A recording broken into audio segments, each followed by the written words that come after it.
Yeah, it's at 12 o'clock right now, so I think we should get going. Chair of this committee, Mr. Squire, is unable to attend, so in my position as the vice chairman, I will be chairing today's meeting. The City of London is committed to making every effort to provide alternative formats and communication supports for council, standing and advisory committee meetings and information upon request.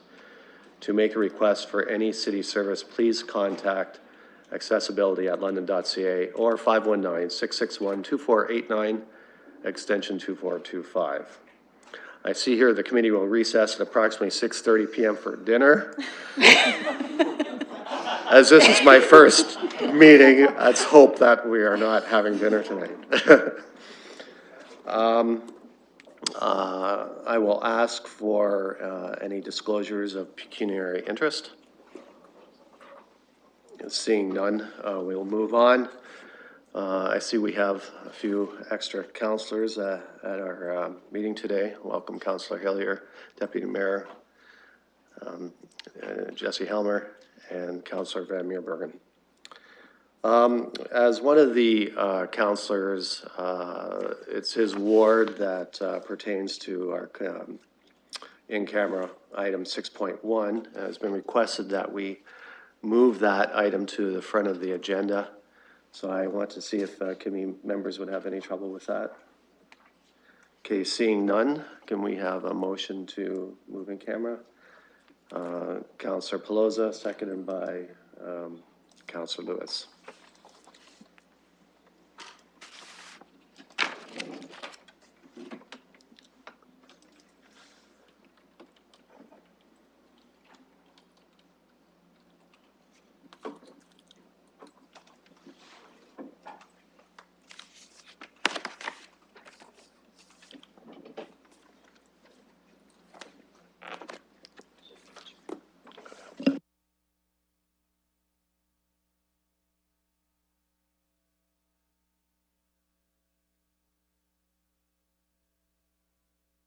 Closing the vote, that motion passes 5-0.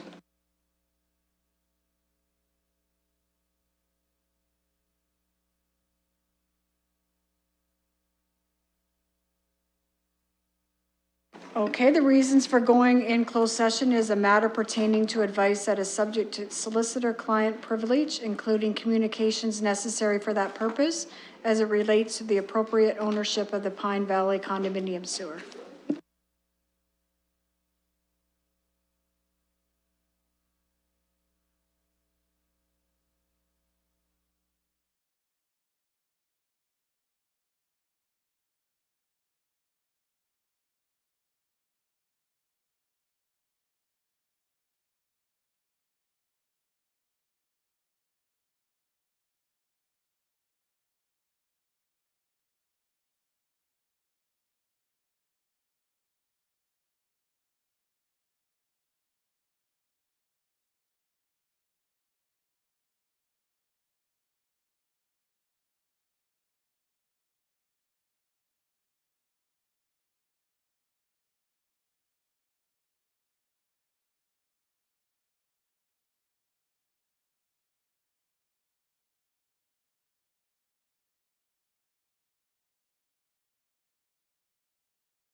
Seeing we're all back, we're back in session. I will ask Councillor Pelosa to report back of discussions in camera. Thank you, Mr. Chair. Reporting out of closed session in regards to item 6.1, that legal advice was received in relation to the appropriate ownership of the Pine Valley condominium sewer. Thank you. Now on to our consent items. We have 10. I believe 2.5 will be pulled. Are there any other consent items that committee members would like pulled? Seeing none, I'd like to have a motion to adopt consent items 2.1 to 2.10, excluding 2.5. Councillor Pelosa, seconded by Mayor Holder.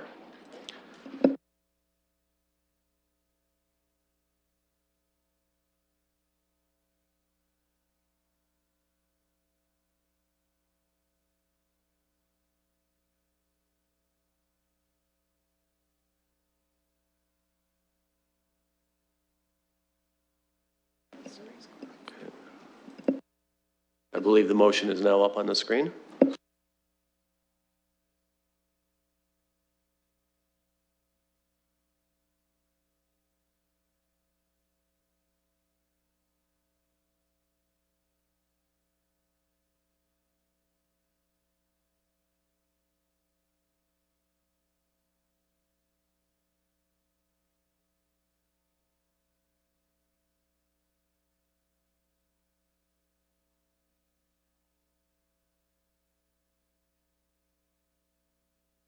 Councillor Lewis?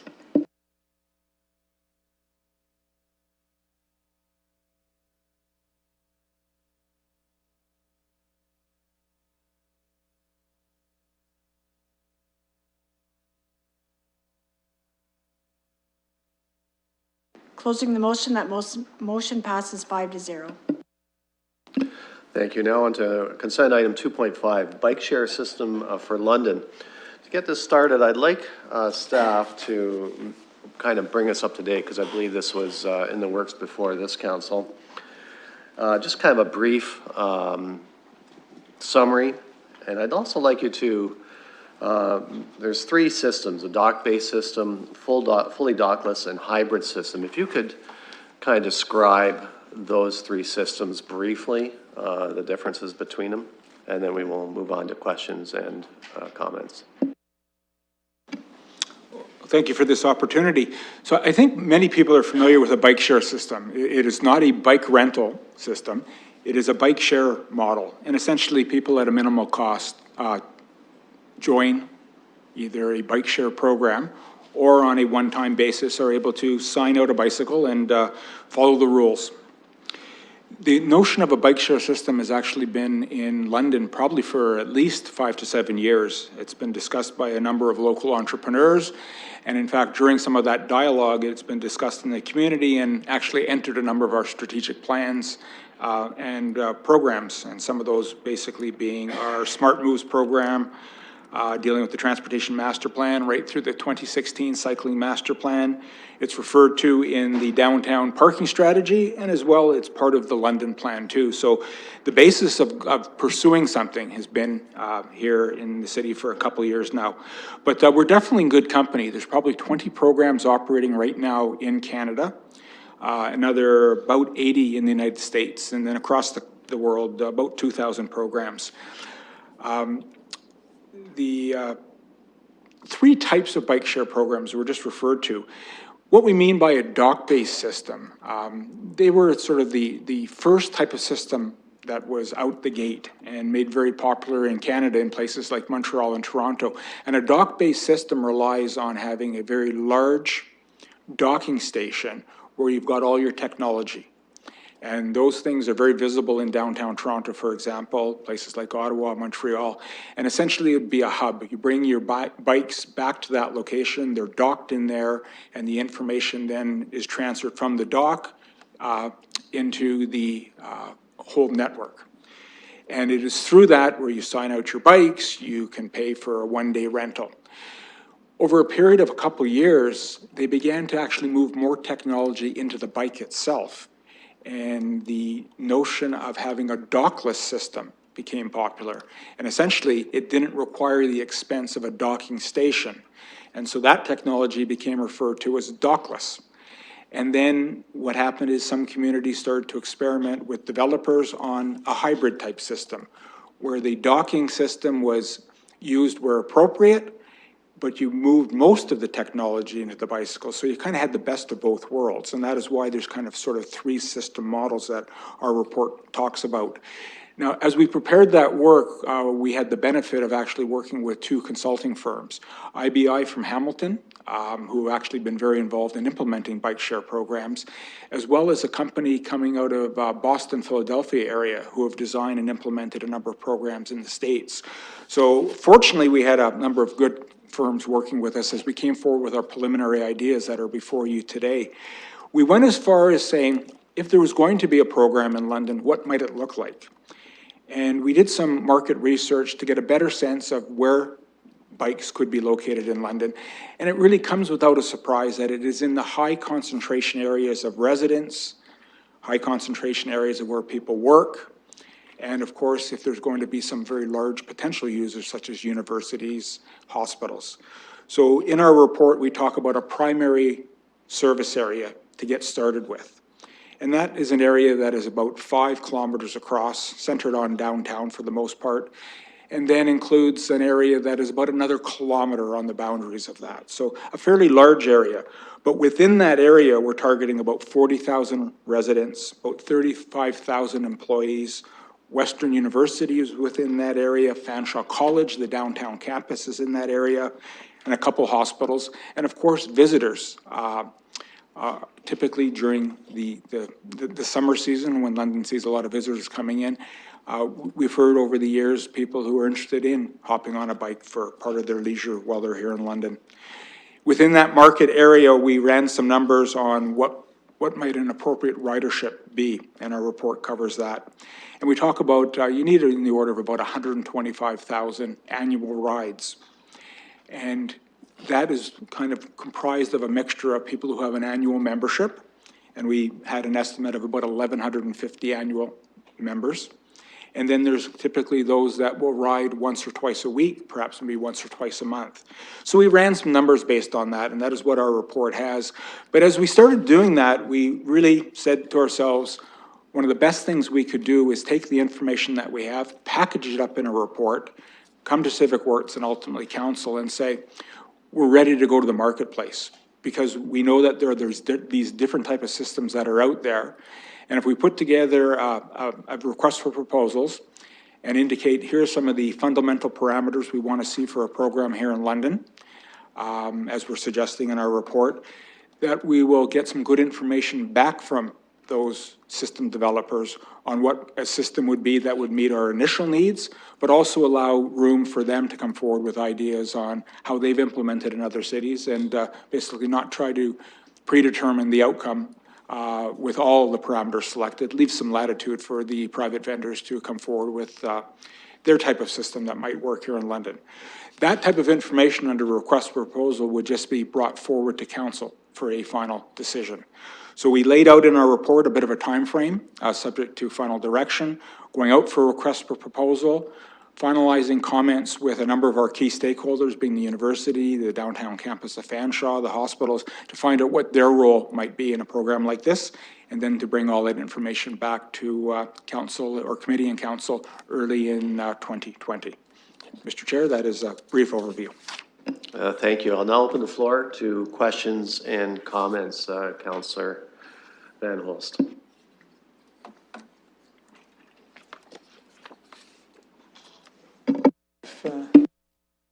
There we go.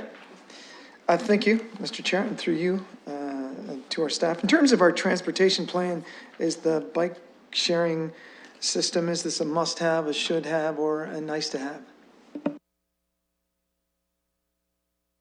Through the chair, there's probably various answers to that one. It is something there that Council wanted us to look at. Where it ties in, it is probably one of the components of an overall sustainable transportation system where you allow opportunities for people to move around the system, whether they're walking, cycling on their own, using community car share, or potentially a bike share system, as well as transit and opportunities in between. So very difficult to actually have a specific answer for that one. Okay, thank you.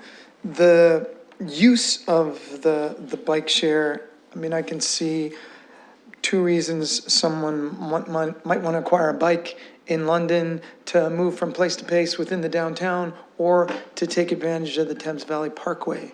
And is this primarily the moving in from place to place in the downtown area?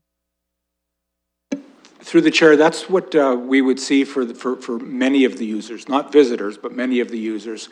Our transportation surveys to date have indicated that people are in the kind of 5 to 6 kilometer range for their daily trip to and from work. And in that case, the bicycle would actually be something that would easily fulfill that requirement. Okay. One thing I wondered about was with respect to the docking stations. If you're a location that has a dock, then that provides an advantage to you. Will we be looking to our businesses to see who would be willing to pay for a dock at their location in order to gain that advantage? You become a better destination if you have a dock. Through the chair, our target initially would be to site these potentially up to 60 locations on public property, using what we believe would be key characteristics of downtown where people are moving to and from. Very difficult to predict without knowing where those locations are on the advantages for a business and whether they'd be willing to pay anything towards that. That might change if we were not able to find suitable locations on public property and we actually had to go onto private property. So those type of discussions would have to occur at that point in time. So we're definitely not saying no to the idea, because a part of financing a system like this that has been used in other communities is the marketing approach. And in that case, that would be an opportunity that would very much be required to discuss. And perhaps my last question then,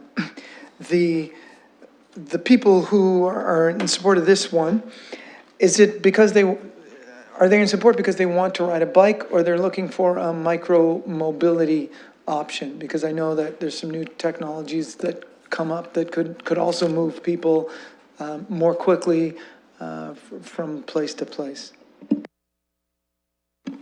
Through the chair, what we've sort of viewed in other communities is that it just becomes a bit of the fabric of the community, and that people choose to use it for a variety of reasons. It might be because the weather's nice and they want to get out at lunchtime and just get a little bit of extra exercise.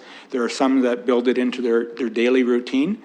There's situations where we know that people move into downtown high-rises and they really just don't want to take an expensive bike out for a very short trip, and they're very happy to actually then just be part of a bike share arrangement and grab a bike that is, practical, but really not necessarily desirable in the marketplace from the perspective of it being stolen. So many different reasons why people get involved, and we've seen some successes, but at the same time, we're going in with eyes wide open. There have been a number of locations in municipalities where the first generation systems have not been successful, and they've been removed and had to introduce a new system. So once again, one of the advantages of coming later in the piece, you get to learn the good things and also learn from the difficult situations that occurred in municipalities. Councillor Lewis? Thank you, Chair, and through you, I've got some comments and some questions to share on this. I'll start by saying I absolutely want to see London get here, and I'd like to see London get here in this term of council, but I am a little bit concerned about what I see as a bit of an aggressive timeline, and I have a couple of specific questions arising from that. I mean, right now we have, let's be honest, we have a battle brewing over the temporary bike lane that was put in on King Street. That's only intended to be there for this year and next year, and then the plan, that was the proposal, was that it would be a 2-year temporary measure. We've got advocates who want it removed right now because it's, you know, taken away on-street parking. We have cycling advocates who are acting as though it's permanent infrastructure when it's not. We're making progress, but I'm concerned that we don't have great permanent cycling infrastructure in terms of our cycling lanes to encourage folks to take bikes. With regard to the timeline, are we, because I know this spring we were still doing some tidy up work on the first phase of the Dundas Flex Street. Are we on schedule to complete the current phase of the Dundas Flex Street, or has weather created some delays there? Because I know we've had some challenging situations this year, particularly in May when we lost, I think, 22 days to rain or something like that. So first of all, is the construction on the Flex Street on schedule? Mr. McCray? Through the chair, yes, it is on schedule. The substantial completion of the construction will occur this year.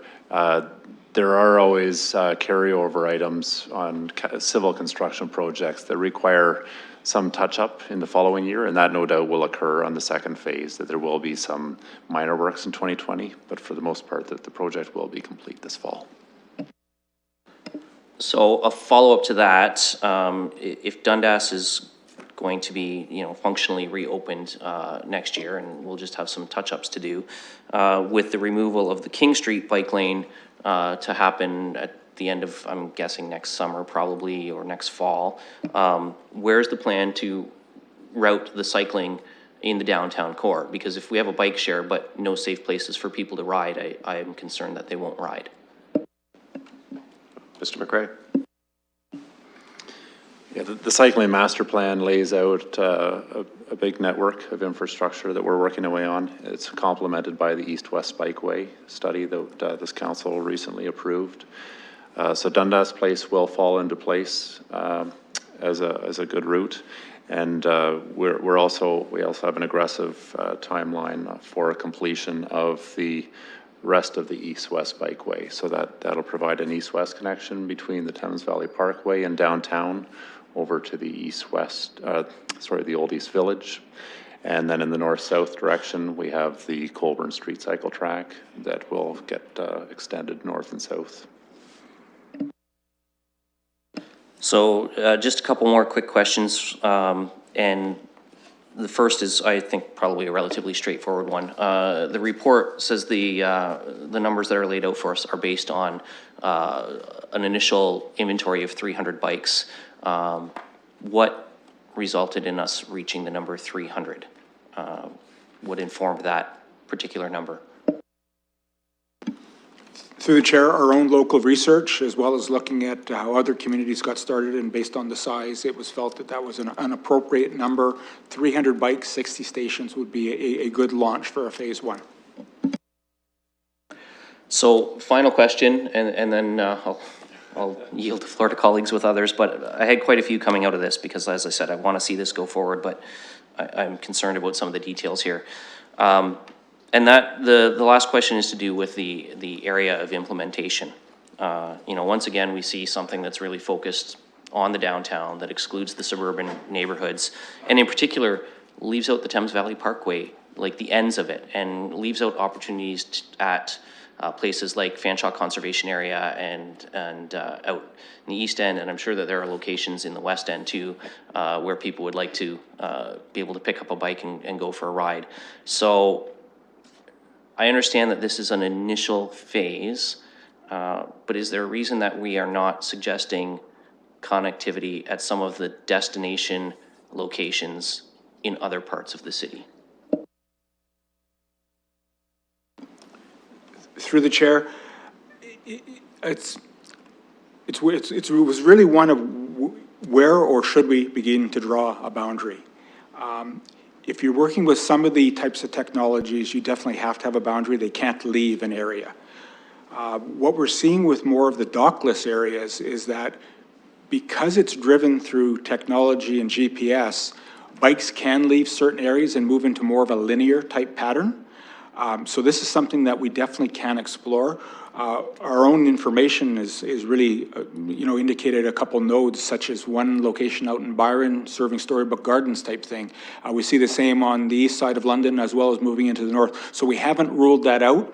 We're going to leave some flexibility with the contractor, or rather with the vendors, to help share their knowledge on how something like that can be accommodated. It really is phase one type thing, and we know that there's areas of London, including some business parks, that would benefit from some type of relationship here too. So we're getting our feet wet on something here too, but we're going to allow for a lot of opportunity for further insight over the next 6 months. And what you have raised, Councillor, is something that we have heard from others. So we would be happy to make sure that that is something there that can expand very quickly should the economics support it. Mayor Holder. Thank you very much, Chair. Through you to Mr. Stanford. I look at our recommendation that you're suggesting that Civic Administration be authorized to implement a request for proposals, an RFP process basically to look at pricing and the appropriate vendor. Do we know exactly what we are RFPing? Because you have given us 3 considerations in terms of how we want to approach this: public, private, or some private with some support infrastructure. Do you have an intent RFP, or were you going to a specific recommendation, or were you going across the board and saying we'll RFP all 3 of these? It wasn't absolutely clear to me. Mr. Stanford. Through the chair, right now, based on the financial or capital investment for the dock-based systems, we don't think that is a wise move for London. We think that that is something that occurs very much in the much larger cities. We haven't ruled it out entirely, because we're proposing in the RFP that a vendor could come forward with an alternative idea that we haven't thought of. But we're at this point looking more along the lines of the dockless or the hybrid system, and we're looking along the lines of privately owned, privately operated, with rules, but we're suggesting some capital investment, and the capital investment would be to help lower the operating cost.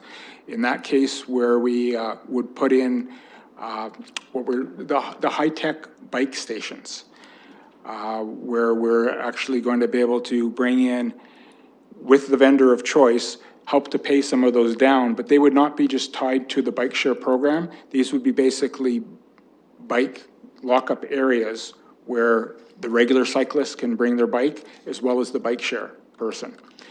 So there'd be some capital investment from the city. We have a fund that's been set up and approved by council to invest in, essentially, call it soft cycling infrastructure, and the bike lock-up areas and the bike racks would be part of the fund that we would tackle there. So those would be kind of the specifications that would go in there. So it wouldn't just be wide open. We would have, as we've said in our recommendation, a number of conditions. But this would not be, we don't believe, a city-run operation. We would leave this in the hands of the private sector. Mayor Holder. Thank you. So you're saying, Mr. Stanford, there would be some costs to the city. I noted that the bicycles, the cost was about just a little over $2,200 a bike. I guess they would need to be sufficiently durable to withstand the challenges. I guess the question I might have, particularly when there are some folks who might like to ride bikes in the winter, would this be year-round? And as it relates to that, I think the potential for slip and fall, as an old insurance guy, I think about this, and what's the liability for us since we have some financial aspects associated with this based on your recommendation? We are in conversation with our legal services and risk management. That will all be contained in the RFP, where we will be absolutely reducing our liability. The onus will be on the contractor. When it comes to winter operations, we actually view this as something that would occur for about an 8-month period. The bikes would be removed, but what we have seen and heard from other communities is that the suggestion is leave the opportunity to be able to work with the vendor in some select areas of the city where demand might be there to keep some bikes available during the winter period. So in that case, if it was appropriate and approved by council, we would recommend that occurring where we've got a a roadway network that is cleared at a higher level potentially than other parts of the city. So in that case, it could very well be in the downtown core, some bikes available. So those things haven't been finalized yet, but part of that would be informed by the results of the RFP. Mayor Holder? Thanks, through your chair again. I'm not sure what extent, I don't see legal counsel here, but I'm not sure to what extent we can mitigate our role and responsibility from an insurance standpoint. I'm not sure that you might get a note from a vendor to say we'll hold you harmless in the event of any type of claim. That's fine, but when someone takes a bike that has been sanctioned by the city as a legitimate travel means, but again, authorized by us, I don't think we can sign off on our liability or responsibility. The expression of sue anybody in sight. Well, if we've sanctioned this as a council, if they're obviously on bike routes or whatever that are maintained by us, I don't see that we can do that, but I would love to get some legal thoughts on that as you go forward with this. I do like the idea that you're looking along the line of having the responsibility primarily with a prospective vendor, and I'm less concerned about having certain locations, stations, if you will, where bikes can be put. If I have a concern about totally dockless, though, it would be this, through your chair, and that is there are examples of other cities that have engaged in this, and bikes are just left on sidewalks. They're just strewn about. And frankly, it's a bloody mess. And it's also another potential for liability because of the serious problem associated with these bikes. You mentioned in your report things around theft and the like, but I'm just actually thinking there are enough challenges out there in a totally dockless situation where people just leave the bikes wherever and they get picked up wherever. And I'm less comfortable that all of a sudden bikes become litter. That seems to be counterintuitive to what the intention is. So have you looked at that, if I can, through your chair to Mr. Stanford, and in terms of how to avoid that if we were to go to some kind of a dockless or perhaps that station arrangement? Thoughts, comments, preferences? Mr. Stanford? Through the chair, that has been part of our research, and what we've been able to trace back in the early days, being, in the last 3-4 years, there were a number of those problems. And then the companies involved in this, they began to tighten up their technology and tighten up their user requirements. And with the tracking systems that are now in place, you are essentially signing an arrangement. You're providing your credit card, you're providing your numbers or a pass type system. So you are basically signing a deal between the Bikeshare company and yourself, and you become liable for that bike right through to the time you clock it out. And so they put in place programs where not only have they been able to recover costs of bikes that have been damaged, but they've also, on the plus side, for people that wish to take it into an area where there's not a docking station or a haven, they've introduced incentive programs where the next person who happens to be near that area, because they've been able to locate the bike, they actually get paid a little bit of money to go retrieve that bike and bring it back into the system. So a person is paid a bit of a penalty to drive it out of the defined area. Another member is being paid a little bit to go get it.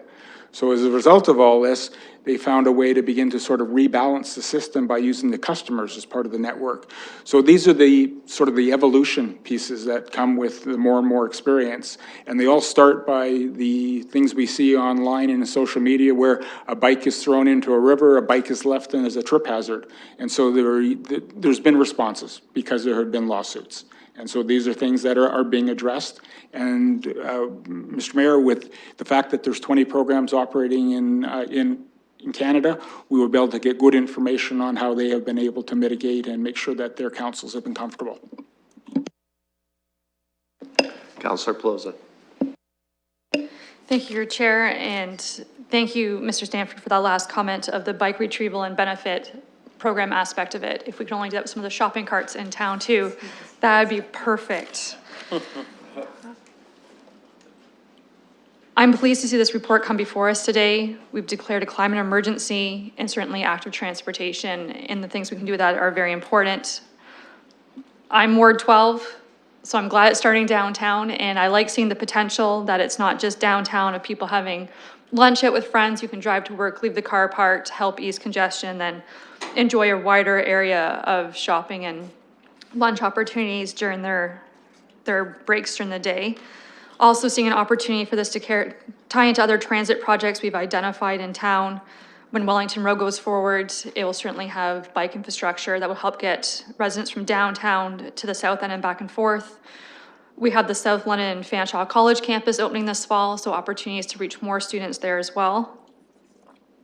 I've heard from cyclists in town with concerns, and we've seen it come through the city's transit projects that were proposed for the soft cycling infrastructure of you bring your bike downtown, not every business has a place readily to park your bike. And if they could use some of these racks, if we go with the hybrid system, to help them get into other businesses more readily and reduce some of the bike theft that we're seeing across the city, I'd be quite pleased with that. Year-round cycling, there are people, certainly you just gear up and it's your sport of choice and your commuting method of choice, so I don't see that being a huge issue, and certainly, as you already spoke to road maintenance. I'm wondering about the marketing revenue. Some of the bikes that you have for rentals have opportunities for the wheel vendors and rims of, would any of that marketing revenue be a benefit and be kept by the vendors?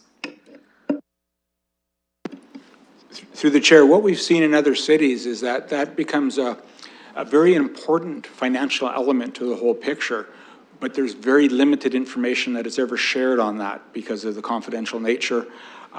We will indicate here that we expect that to be something undertaken by the vendor as an advertising opportunity, and they will have to determine the ability of how much that can actually reduce overall system cost. In our report, we've laid that out as an example, and we've also highlighted there that the information is just not available, but we expect there that the vendors who have that information will be able to share some of that in an RFP process, which keeps the information confidential. Deputy Mayor Helmer. Thank you. A great discussion so far. I just wanted to add a couple of comments. I wanted to support what Councillor Lewis was saying around the ends of the Thames Valley Parkway in particular. I just had the opportunity to use a lot of these bike share systems while I was traveling, and the first thing I did as a tourist was, how far can I go? And there's a station at the end where I can drop this bike. A lot of them are time based, and so you want to know where the stations are and where you can drop them, what the geofencing area is. And the Thames Valley Parkway is certainly the best place to be cycling if you're new to the city and you just want to go for a ride. It's a really wonderful resource, and I think having something in the west end, something in the north, once we build the north connection, something in the east, and so that you can go all the way down and you know you can drop at that end, I think it'll encourage a lot more use. And so those three in particular, I think would be great ideas. I think it's good that we're being flexible. You know, we're coming out with here's our general requirements, and then we'll hear back from the vendors. It does seem to be a space that is changing very frequently, so there's a lot of innovation happening in the private sector. Depending on which city I was in just recently, some of them were city bike share services, some of them were private sector. And sometimes there's all those options available and you're just grabbing what's more easily available. A lot of them are electric assist, and that's one thing I wanted to say is that the electric assist makes it a lot more attractive for people who are occasional cyclists. You know, going for a 10 kilometer bike ride when you've got an electric motor that's giving you a little boost. People are willing to do that when, if you're not a regular cyclist, the idea of a 10K bike ride maybe is a bit much. So, you know, I hope we're open to that too, because a lot of those systems, I think that is where they're headed. It makes that recreational cycling in particular, I think a lot more attractive to occasional cyclists. So I just wanted to add those comments. Councillor Lewis. Thank you, Chair.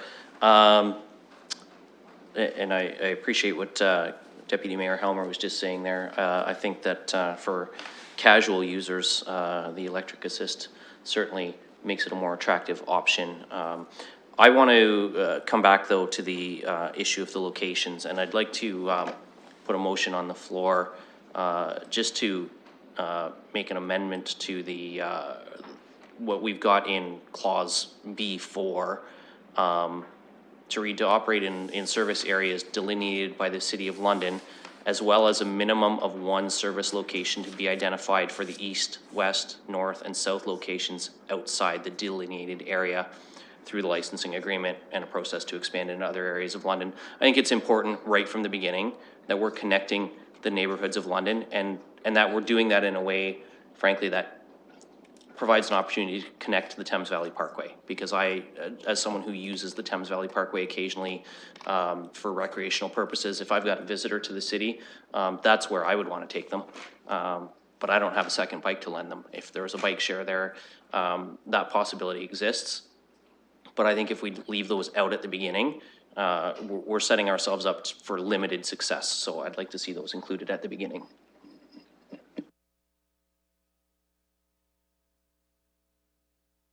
And I believe the clerk has the wording for that.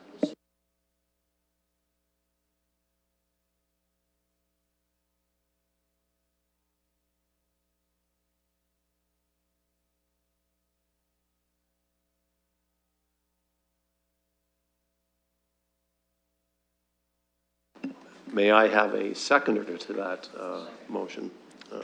Mayor Holder seconds.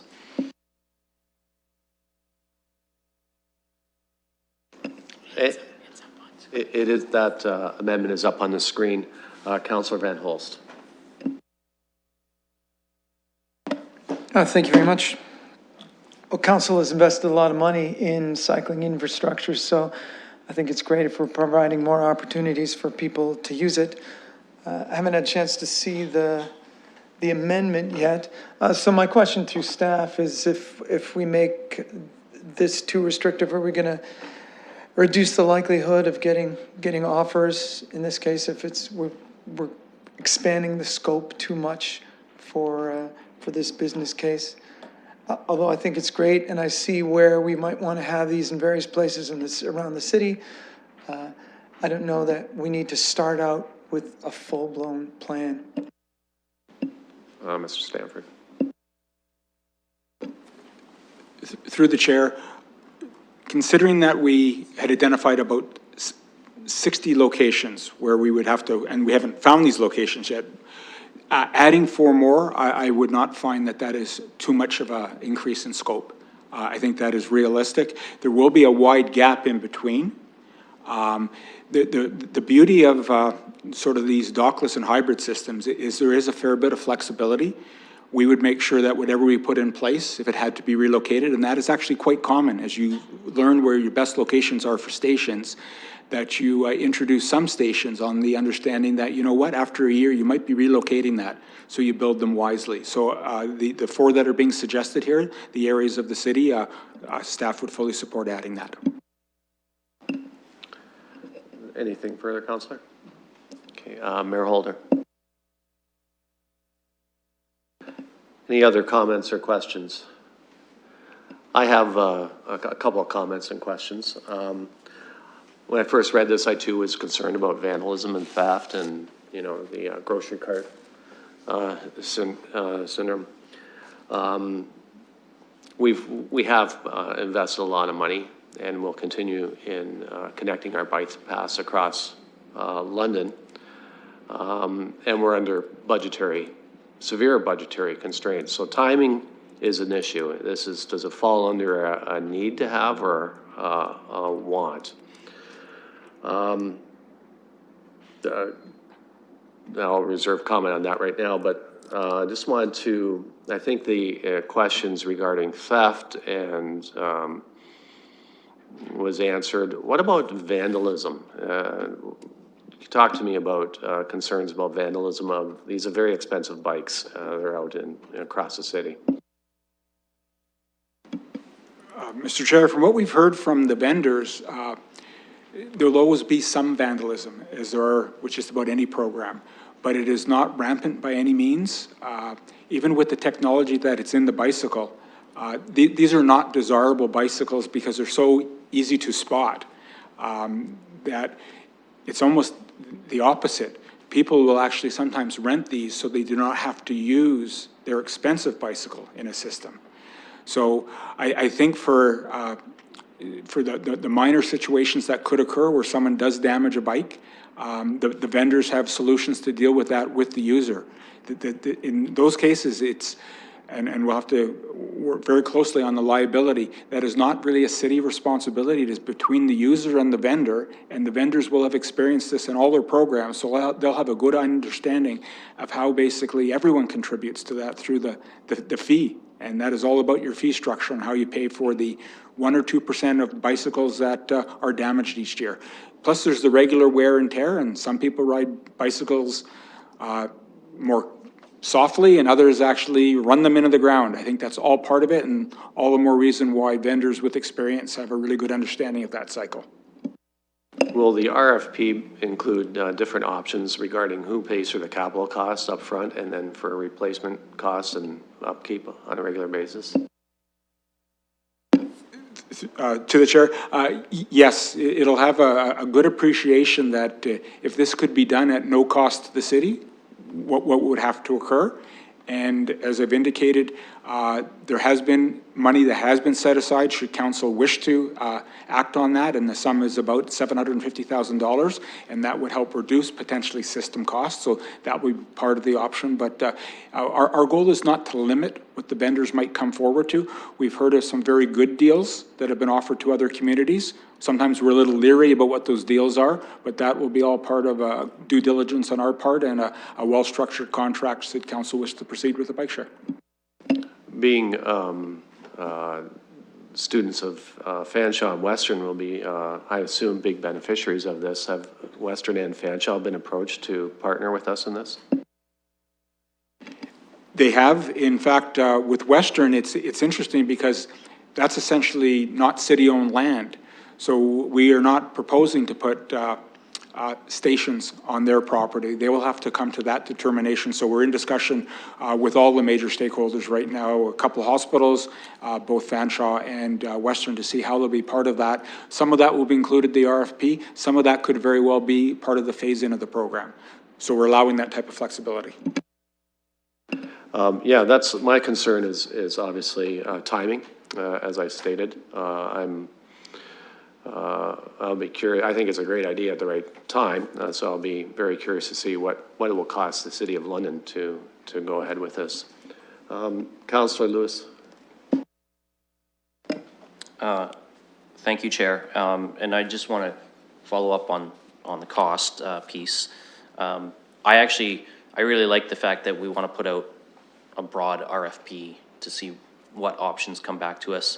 I've actually felt frustrated by the fact that things have come back before committee or before council where we were perhaps under the impression we were going to get options and then told, well, there's really only one option on the table that you can accept. So having this go out in a broader concept and come back to us and seeing what's the best opportunity, I really like that approach. My question is, if this comes back, and I mean, we are in a situation with some pressures on the multi-year budget coming up. I know that this would come back to us with recommendations for sources of financing. What is the implication or any sort of financial penalty that the city could face if in fact the RFPs come back and council chooses to not proceed with any of them because they just don't meet what we feel we need out of the program? Mr. Stanford. Through the chair, all our RFPs include a clause that should council decide not to proceed, there will be no penalties to the city for any reason. So that is all known by the contractors. I would like to add there that I think what we'll do is make it very clear in the RFP that there's a preferred launch time of 2020, summer, as we're suggesting. But if they wish to propose an alternative launch time, maybe a year out or something like that, that could also be something that should be considered, and that brings forward even further opportunities for committee and council. Any other comments or questions, Councillor? Yes, thank you. So I'm encouraged in the direction we're going, looking at private ownership and private operation. I see that in the report on the preliminary analysis that the vast majority of the of the systems are privately owned, privately operated, so we won't be downloading the risks of bike ownership onto the taxpayers. So I'm happy to see this come forward and happy to move the main motion as well after we vote on Councillor Lewis's amendment to get the business case all together. It'll be great to have a look at it. So thank you for the work of staff on this item. Just a clarification, we'll be voting on the entire motion, amended motion? Okay. Any other comments or questions? Seeing none, I'll call the vote.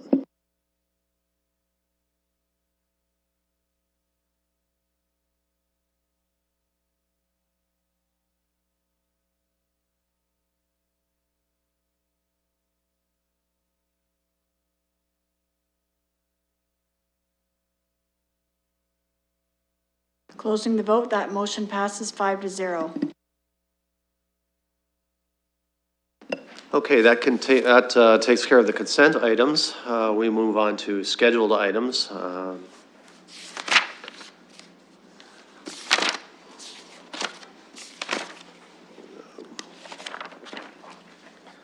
So I'd like to invite the General Manager of the LTC, Ms. Plechny, and I also welcome Ms. Ruth, Commission Chair, for the further report. Thank you. Thank you, Mr. Chair. I'd like to express the chair's reluctance. She had another appointment she had to attend to, so she wasn't able to stay. I'm just going to provide a brief recap of the annual report, and then I would be pleased to answer any questions that the committee may have. The 2018 annual report represents the final year of the Commission's business plan, which was themed Driving Change, Investing in the Future of London's Mobility. The underlying theme of the 2015 to 2018 business plan was to begin to address, through increased investment, the many long-standing customer requests for service improvements, while at the same time ensuring that the system as a whole continued to operate as efficiently as possible. Achieving the targets set out in the business plan required investment in service hours for both the conventional and specialized services that were 3 times the levels historically seen. And these investments have paid off. The conventional service saw the addition of 64,000 hours of service over the business plan horizon, which resulted in significant strides towards meeting the needs and expectations of customers. Some highlights include the expansion of service into many new areas of the city, the extension of the service day on Sundays to begin at 7 a.m. versus the historic 9 a.m., significant increases to service on weekends, and frequency improvements on every route in the system. The specialized service saw the addition of 34,000 hours of service, resulting in the provision of an additional 62,000 trips over the period. Other initiatives over the business plan horizon, which have been critical to the continued progress toward making London Transit the valued and trusted mobility choice for Londoners, include the introduction of the Voice of the Customer survey, which provides the opportunity for our customers to share their perspectives and priorities for their transit service, the introduction of the Smart Card program, the launch of a new website and corporate social media accounts, improved real-time information including Google Transit, replacement of all shelters in the city with new shelters which include solar-powered lighting. And over that period, LTC staff held over 24 public meetings and received over 4,500 comments from Londoners with respect to what they were looking for in their transit service. I'd like to take this opportunity to thank Council for their support over the past 4 years, support without which London Transit would not have been able to achieve the gains just mentioned. I would also like to remind Council that while the achievements over the past 4 years are many, they're only the beginning. The next business plan, which the Commission approved several months ago, covering the period 2019 to 2022, has as the theme, maintaining the momentum, moving and improving. We look forward to continuing on the path of improved services with a focus on the customer that ultimately provides Londoners with the transit service they deserve. I'd be pleased to answer any questions. Questions and comments? Just vote to receive. Councillor Lewis. Thank you, Mr. Chair, and through you to our guest. With regard to the ridership increases, and I certainly understand that we subsidize all rides through funding the LTC, but what percentage of that increase represents, and I realize that you may not have this number off the top of your head, but what percentage of that increase represents an increase in subsidized rides through the children under 12 riding free, the secondary student discount pass, the low income pass, versus regular paid fare paying riders? Through you, Mr. Chair, I don't have that exact percentage, but we did provide the commission with an analysis of those various programs not too long ago. And what we realized was really the only program that we can directly see a ridership growth as a result of the program is the children riding free. In the case of the subsidized youth pass, the low income pass, what we saw is a shift. So what we saw is a decline in the regular fares as there was uptake on the reduced. So really the children riding free is really the only one that we can tie a direct increase in ridership to, and I don't know that percentage off the top of my head. I can certainly get you that though. Any other comments, questions? Mayor Holder. Thank you, and thank you, Ms. Bletchley, for being here today. I noted that in the report you made, it's on page 13 of the report, or 93 in the broader report for those who want to see it, that as it relates to the 2018 operating budget program, you make reference to some unfavorable revenue performance, and you talk about the deferral of fare increases. What are your thoughts with respect to that going forward? I think we're all quite interested in your sense of what that might look like on a go-forward basis, please. Through you, Mr. Chair. So the decision to defer the fare increase that was planned in 2018 was based on a number of factors. Primarily the thinking that the gas tax revenues that are received from the province were scheduled to double over the next number of years. So there was a thought there that there would be significant revenue to offset that. And at the time, the commission made the decision that it made sense to defer that fare increase. Obviously, times have changed. The doubling of the gas tax is now off the table. The province has made that very clear. So we are just in the throes of preparing budget right now. But we did indicate to the budget, indicate to the commission at the previous meeting that there definitely needs to be a fare increase in 2020, possibly 2 fare increases over the next 4-year period. We're still working on those numbers, but it's been, the last fare increase was in 2008. It has been a significant amount of time. The commission has certainly considered also the fact that you never want to put a fare increase in if customers don't believe they're getting good value for their money. We've made significant strides. I just talked about a number of them in terms of improvements to the service, and we believe that it's time now for the customer to absorb part of the cost of moving forward. So as I said, we can anticipate there will be at least a fare increase in 2020 in the multi-year budget, and possibly a second one depending on how the numbers flush out. Mayor Holder.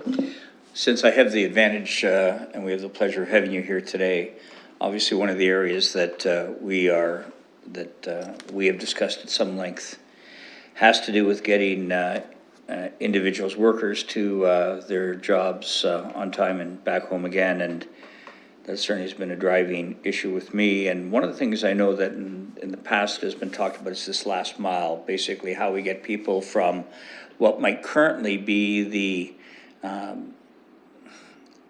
final spot, as it were, but then how we take them that much closer to get to where they need to get to for purposes of work, or in other cases, whatever it might be. Are you in a position yet to talk much about that as it relates to, again, the last mile and your timing around that? I know that's not specifically this report, but I'm just trying to get a little sense of foreshadowing from you, if I could, please. Ms. Bletchley. Through you, Mr. Chair. Certainly. So the 5-year plan that the commission approved for the next 5 years for conventional service, which begins in 2020, the year 2020 includes consideration for what we're calling alternative service delivery, which is essentially that first mile, last mile, or transit service to areas that are generally difficult to serve with a 40-foot bus. So certainly it's on the horizon, and it's in the, I would say, near term in terms of we're looking at a 2020 launch for the first phase of that. How exactly it will be delivered is what we're currently assessing. We're looking at, various models that are out there in other jurisdictions. Some have worked well, some not so well. So we're assessing that at this point, but that will be included as part of the 2020 service plan changes. Councillor Lewis. Thank you, Mr. Chair, and the mayor's question about the fare increases certainly spurred another question for me.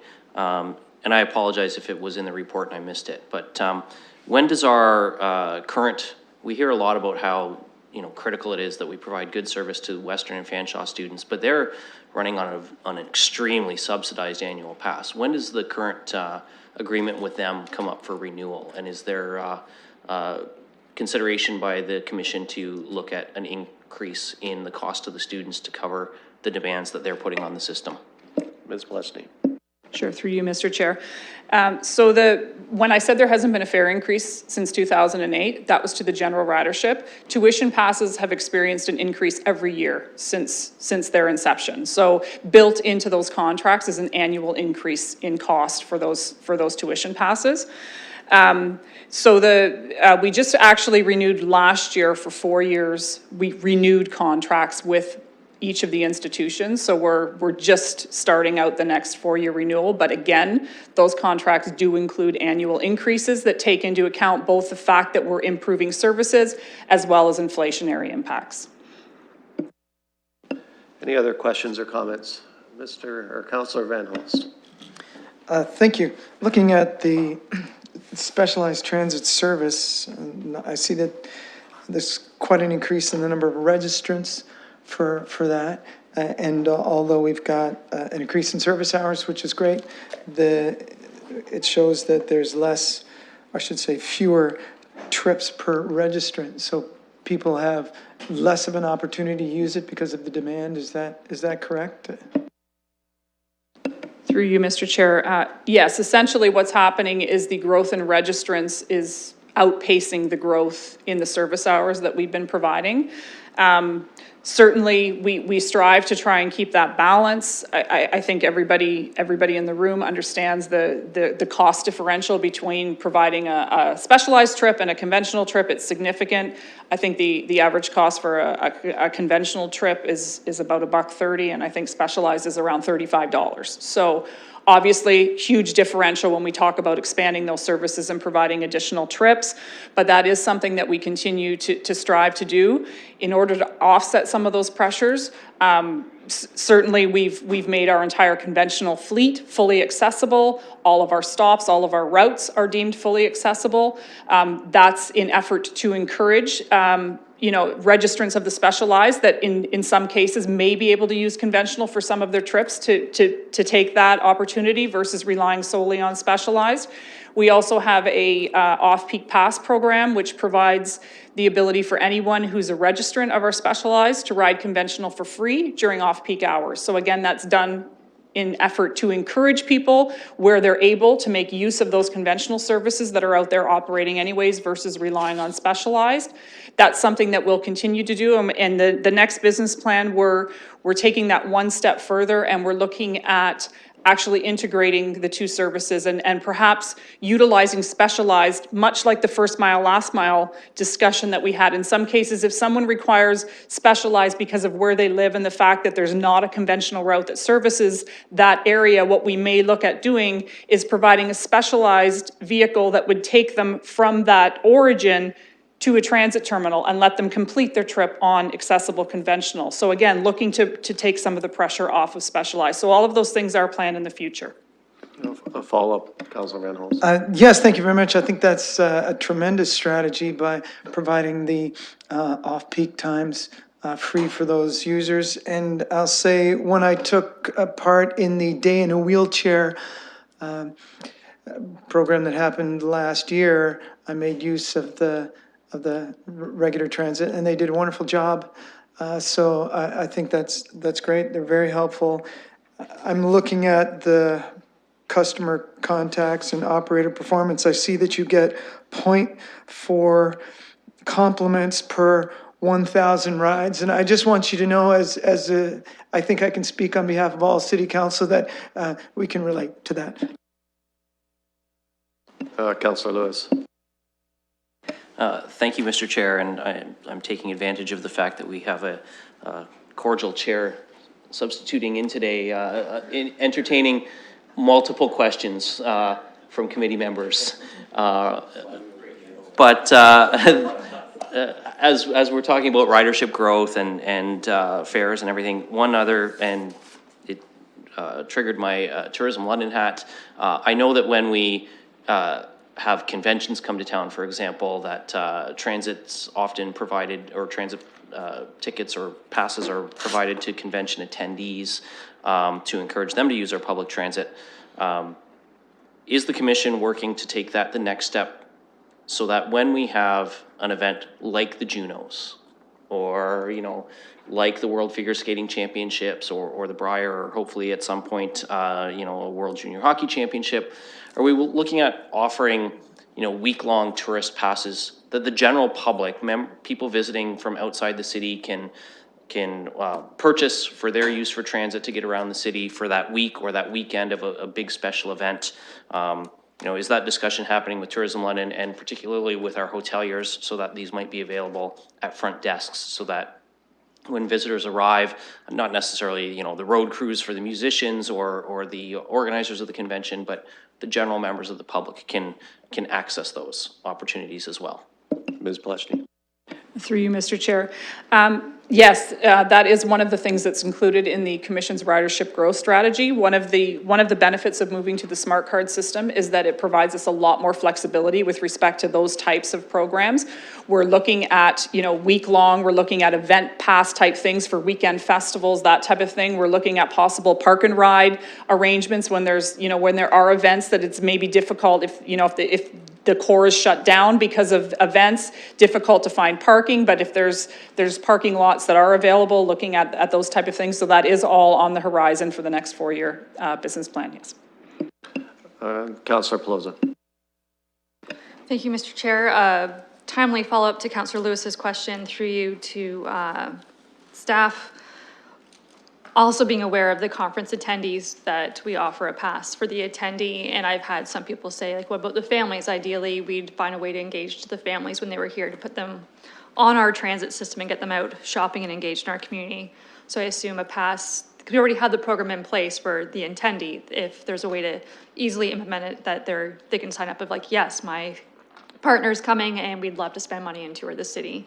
So that's part of the plan as well. Through you, Mr. Chair. I haven't thought about that specifically. Specific to the convention passes, we don't control the distribution. So essentially, if there's a convention in town, we're contacted and we think there's 1,000 delegates, can you sign off on this? We sign off and say, yes, provide passes. So we don't control the distribution, whether those passes only go to delegates or whether they go to delegates and families. But the concept around offering a weekday pass, a 3-day pass, those types of things, again, offer that flexibility for people that are attending, you know, the city with family, that it makes more sense. It doesn't make sense for me to buy a monthly pass. I maybe don't have to want to look around to where I can buy tickets. Cash fare doesn't make sense to me. So that smart card will now have those options for, you know, for different time periods that make sense for people that are visiting for shorter periods of time. Councillor Pelosi. Thank you for that. I guess for me, with the conference attendees, it was trying to see what we were capitalizing on as well in regards to tourism, how much penetration and engagement we were having of that marketplace coming to town. Separate question for you in regards to our specialized service we're offering. From riders, I'm sure we all hear concerns when we're out in the city in regards to an increase in the demand that people need, and knowing that as we age, there's going to be more of a demand put on the system. And residents wondering what's happening with when you book a ride, is there plans in the system? Are we moving forward with a reminder app or progress that maybe you booked this ride for a doctor's appointment, it long since got changed, it fell through the cracks of you canceling it, of making sure that these rides are available for residents when they need them, even if it tends to be past the ideal time frame and window we usually like them to have to book? Through you, Mr. Chair, we did just put a new scheduling and booking system in for the specialized over the last year and a half. And one of the phases that we just launched right at the end of 2018 was that reminder system. It's not mandatory, but customers can sign up for it. So what it does is it sends them a reminder to make sure, you know, that they realize that they have that trip booked. If they don't need it, they can cancel, and that frees it up for somebody else. So we are starting to roll out pieces like that. We also now have an online portal where customers can go and manage their trips. So they can go log in at any time and see all of the trips that they've booked, and they can cancel from that online portal if they need to rearrange things. So we have made significant strides on the specialized side to help customers manage their bookings. Councillor, Mayor Holder demoted you. Certainly not a demotion at all. I'd like to ask you, Ms. Pletchny, as it relates to paratransit and how you see changes and increase of service factors over the next several years. Certainly an issue that some of us would have heard during the election cycle, and some pretty significant comments. And I wonder if you would address how you see paratransit fitting into its role within the LTC strategy. Through you, Mr. Chair. As I indicated, you know, it is a big component of public transit services here in London. We're over 10,000 now registrants that do rely on that service. So we do have a significant customer base. However, it's not sustainable to just continue to add to that service. And I'm not speaking just from a London perspective there. That's something that we're seeing across the public transit industry as jurisdictions struggle to find a way to meet the needs of everyone in their community, but obviously in a manner that's affordable. And that's why I talked about that service integration and looking at you know, other ways of freeing up rides for people that utilize them. Having said that, we're still going to look to grow the hours of service on specialized. There still is a need to grow that service. However, to continue to grow it to meet that exact demand without looking for alternatives, we don't believe is sustainable or affordable. Follow up, Mayor? Yes, thank you. Interesting concept to increase service to support demand. That works for me. That's that whole issue of supply and demand, and better than the other option, I suppose. And where I'm going with this is that there's such a strong community within our city that requires the use of paratransit, and I'm wondering, if not LTC, or if not specifically the kinds of services that you're referencing, what would you imagine that might look like? Because I'm still coming back to what I believe is a huge need within our paratransit community for additional service, and all one has to do is look to some of the seniors facilities and not even just that, but I can say to you that when, again, during campaign time and since, having spoken time and again to folks who have the need, they rely desperately on what it is that right now only you provide. So can you just further shed some light on that from our thoughts, please? Sure, through you, Mr. Chair. Historically, there were a number of providers in the city, Boys and Girls Club, those type of services that often had buses, vehicles that they would utilize to provide some trips for members of their different associations. And through the years, as provincial grants and funding has gone away, we've seen those type of services go by the wayside just because they weren't affordable or sustainable. The only other piece that I could see would be an expansion of accessible taxis in the city. There still is a limit to availability of accessible taxis. That certainly does provide somebody who's got mobility challenges the opportunity to book a trip via taxi if they can't secure one on Specialized, or if the accessible conventional isn't working for them. In terms of the actual method of delivery, as indicated in the annual report, we do contract that service out. So London Transit provides a scheduling, call taking, booking, but we do contract the drivers and vehicles out, and we are by far one of the most efficient in terms of the cost of providing that service across the province with the model that we utilize. So I don't know that there's a lot of opportunity for efficiency there, but really in terms of other options, I would say, like I said, increased accessible cabs would certainly be something that would help alleviate some of that demand. Mayor Holder? Final question through you, Chair. Thank you. You bring up the reference with respect to paratransit on scheduling, and again, coming back to the issues, and won't come as a secret because I know some of this has been shared with you before, but the issues around scheduling, it takes such a long time from someone to pick up a phone to ultimately be able to get an appointment, to be able to go, whether it's to get a hair done or go shopping or some of the very basics that so many of us assume. And I'm pleased to hear that you're exploring other options. If I have a broad concern, I'm just not sure that it's enough, but I'll look forward to having more discussion along this, because if we're a transit system that's intended to take care of all Londoners, we need to take care of all Londoners. So thank you for your comments. In reference to my forbearance of extended conversation here, no, trust me, it's not for lack of experience. I believe this is we have one opportunity to invite the GM of the LTC. That's so important to our city, and it gives us a chance to maybe ask some questions that build up. So thank you for your time. We appreciate it. I will ask councillors to maybe wind it up and take a few more in your last question to kind of include your thoughts. Councillor Van Holst. Thank you. I'd like to ask about shelters now. I know there's a big demand for those, and I see that in other places with shelters and benches and those kinds of common amenities, especially in the rain.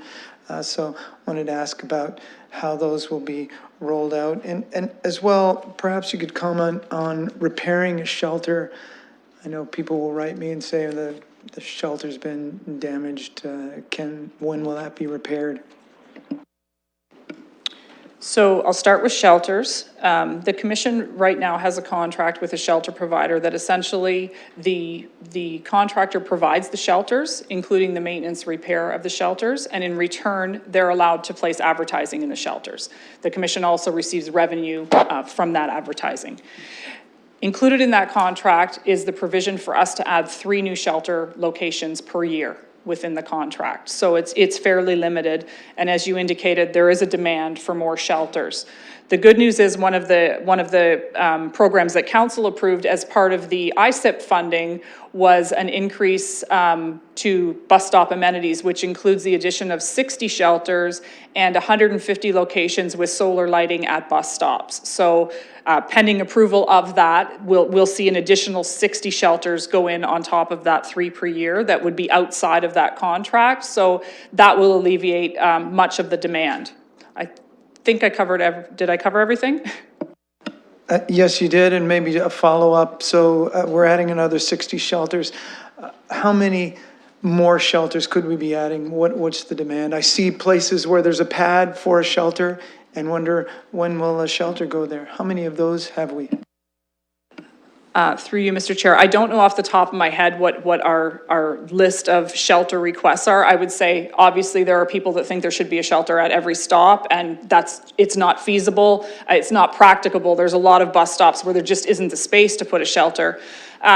We implement a warrant system, so if somebody does request a shelter, we look at the ridership counts, we look at how frequently the service operates, how long somebody might be waiting, things like that are all taken into consideration. So I can't off the top of my head tell you exactly what the outstanding list is, but I can say that the 60 new ones will go a long way to addressing the primary ones that we've been hearing about. Thank you. Councillor Lewis. Thank you, Chair. I would just like to take this opportunity to thank LTC for the report and move receipt of it. May I have a seconder? Councillor Van Holst.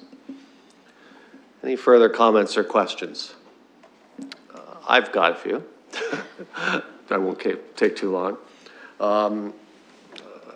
We haven't had a fare increase in 11 years. I don't know how you've been able to do it, quite frankly.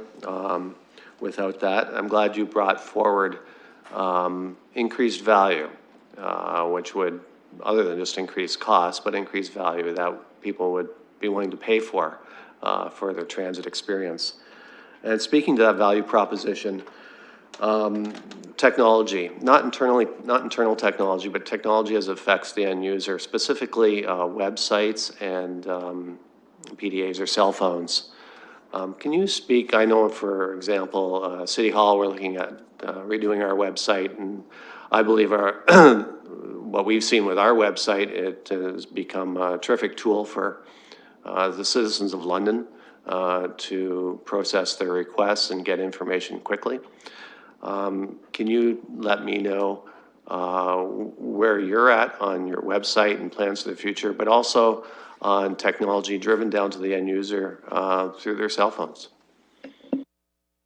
Sure. So we actually just updated our website just over a year ago. So we completely revamped, launched a brand new website. It was done in conjunction with the upgrade to our automatic vehicle location system, which provides riders with real-time information. So the website was redone in a manner that works on mobile devices. Our historic website did not translate well to phones, so it wasn't very usable from a rider's perspective. So the new site certainly does work across all platforms. Again, provides that real-time information, which is key. The other piece that I mentioned earlier is the launch of our corporate social media accounts.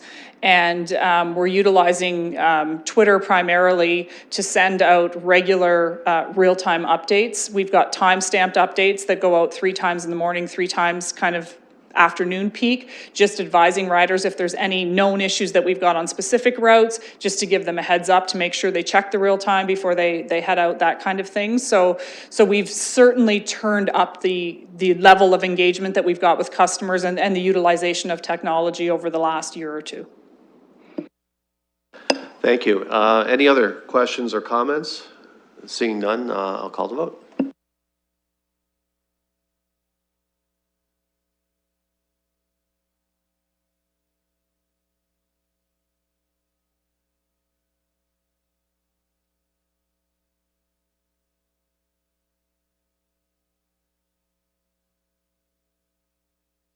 Closing the vote, that motion passes 5-0. Thank you, Ms. Plechny, for your time today. Appreciate it. That takes care of scheduled items. I see nothing under items for direction 4. 5, deferred matters, additional business. Councillor Van Holst. Before I turn it over to you, Councillor, my understanding is that Friday at 9 a.m. was the cutoff time to include items on the agenda. I'll give you a little latitude to speak to what you, or to have the floor for a brief moment. Keeping in mind that usually this is for urgent matters that need to be addressed now before the next committee meeting. Having said that, I will give you a brief time. Thank you, Mr. Chair, and I think our next committee meeting is not for quite a while. We're a number of cycles away. So the reason for this added, or it's not an added business, just additional business. Now that we've got free advertising available for city messaging on digital billboards, I'd like to add 2 messages in order to prove the driving habits of Londoners. Since we're in the midst of the construction season, I see a need to put a message to further promote the zipper merging. So I see at times, we'll turn what would be 100 meters of one-lane traffic into 200 or 300 meters of one-lane traffic because people aren't merging at the last moment. So that's Councillor one Van of the- Holst, I understand that this matter has been dealt with internally with our Director of Communications.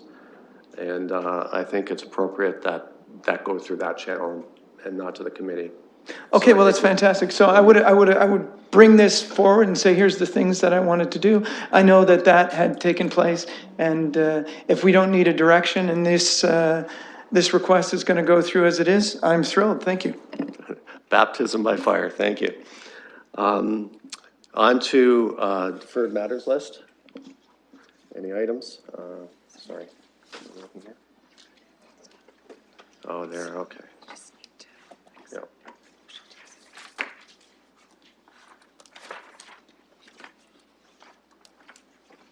Okay, so do we need to do, just receive it? Do we need a vote? Okay.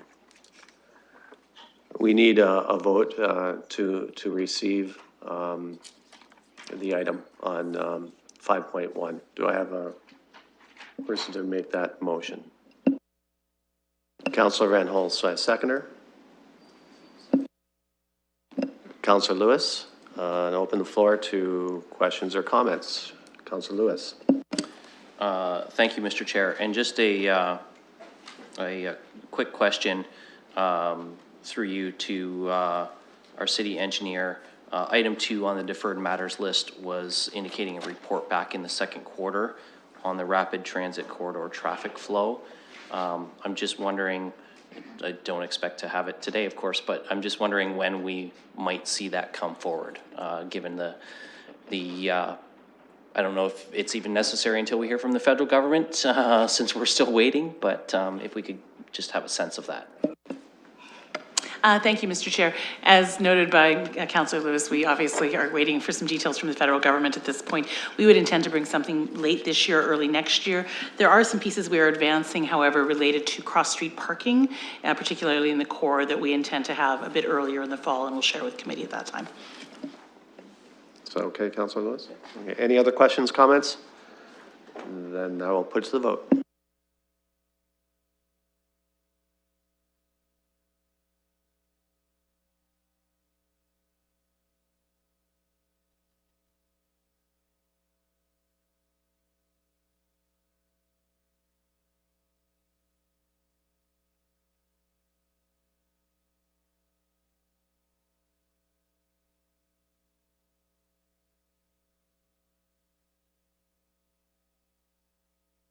Closing the vote, that motion passes 5-0. Thanks, everyone. Motion to adjourn. Boy, that was quick.